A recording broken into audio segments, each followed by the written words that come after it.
A empresa Vivo de telefone celular tem oferecido vantagem aos clientes, indicando que se ele adquirir um determinado pacote, ele vai pagar menos e terá um serviço melhor. Mas eles não avisam que esse novo plano não pode ser mudado, sem custo. E que mais? Quando você assina esse plano, tem uma fidelidade obrigatória de 2 anos, ok? Para a gente poder entender bem, aqui nós temos então uma convidada. Doutora Roberta Densa, que é especialista em Direito do Consumidor. E ela está aqui conosco gentilmente. Roberta, muito obrigado pela gentileza por participar aqui do Jornal da Record News. Eu que agradeço, Heródoto. Roberta, acha que até uma empresa qualquer, pode ser a Vivo ou qualquer uma outra, pode impor determinadas condições desde que isso seja dito para a pessoa e a pessoa tenha condições de saber para dizer aceito ou não aceito. É por aí ou não? É mais ou menos isso, Heródoto. Na verdade, no caso específico da telefonia, todos esses programas de fidelidade, eles são regidos pela Anatel. E a Anatel diz que o programa de fidelidade pessoa física não pode ultrapassar 12 meses. Então, quando a Vivo ou outra operadora coloca um plano de telefonia para vender, ela pode sim fazer um plano de fidelidade, quer dizer, dar um desconto para o consumidor para que ele fique mais tempo, mas o tempo máximo deste plano de fidelidade é de 12 meses. Para as pessoas jurídicas, aí sim, a contratação é livre. E as pessoas jurídicas contratam normalmente um plano de fidelidade maior do que 12 meses. Roberta, não sabia, então estou aprendendo mais uma. Então, o máximo de fidelidade sem a portabilidade são 12 meses e não 24, como eu falei. Na verdade, a regra é 12 meses para pessoa física. Para pessoa jurídica, a contratação é livre. Normalmente, Heródoto, as pessoas jurídicas, eles colocam realmente 24 meses. E como a contratação pela Anatel acaba sendo livre, então a Anatel permite esse prazo de 24 meses. Mas é muito importante que, tanto para as pessoas físicas quanto para as jurídicas, as pessoas saibam que elas estão contratando. Ou seja, é preciso informar ao consumidor que ele saiba qual é o tempo que ele vai ficar, então que seja 12 meses, que seja 6 meses, enfim, normalmente a regra é de 12, né? E que fique claro para o consumidor que ele não pode sair durante esse tempo sob pena de pagar uma multa. E mesmo que seja uma pessoa jurídica, isso também precisa ser contratado previamente. Agora, Roberta, tem também o seguinte, você troca o plano, depois se você quiser fazer qualquer modificação, você tem que pagar novamente. Para sair de algum pacote e entrar para outro, você vai ter que pagar, tem uma multa, sei lá como é o nome disso. Heródoto, isso está mudando também.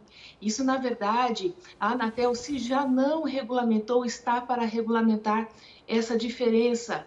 Porque, na verdade, quando as pessoas já estão em um determinado plano e aí vem uma outra oferta numa condição melhor para os demais consumidores, quem já faz parte daquele plano pode se valer também destes mesmos descontos. Exatamente, Heródoto, por isso que você acabou de falar. Era muito comum a pessoa estar presa num plano, ela tem um tempo de fidelidade, ela não pode mudar, e aí vem um plano melhor para aquele grupo do qual ela pertence. Quer dizer, não faz sentido, né?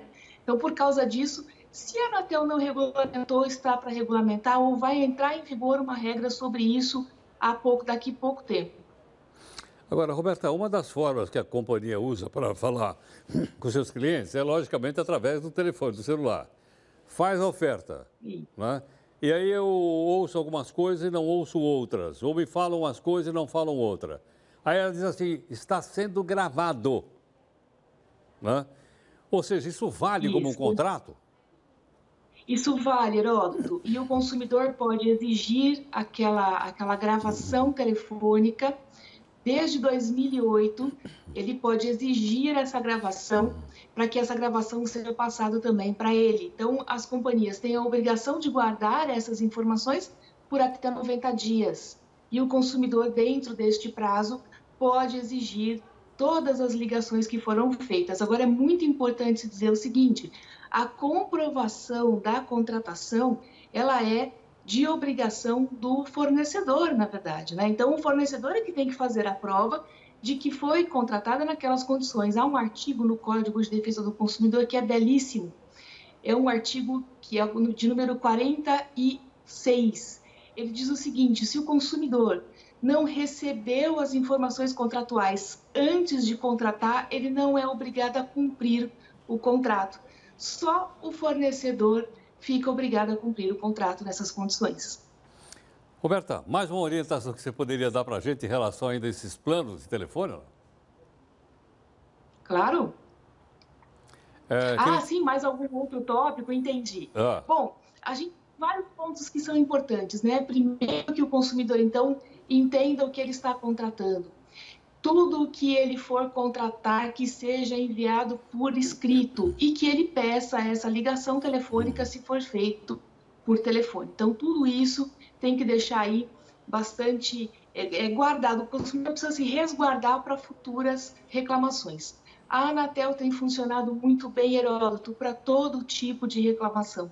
Eu, particularmente, já tive problemas também e, felizmente, consegui resolver o problema diretamente com a Anatel. Há várias resoluções da Anatel sobre o tema, resolvem boa parte dos problemas do consumidor. Este problema já foi ainda é um problema sério para o consumidor, sem dúvida, mas ele foi um problema já no passado muito pior. Então, a Anatel tem feito aí um trabalho bastante razoável nos últimos tempos em prol dos consumidores. Roberta, muito obrigado pela gentileza, por atender aqui o Jornal da Record News. Eu que agradeço, Heródoto. Um prazer estar contigo novamente com os seus telespectadores.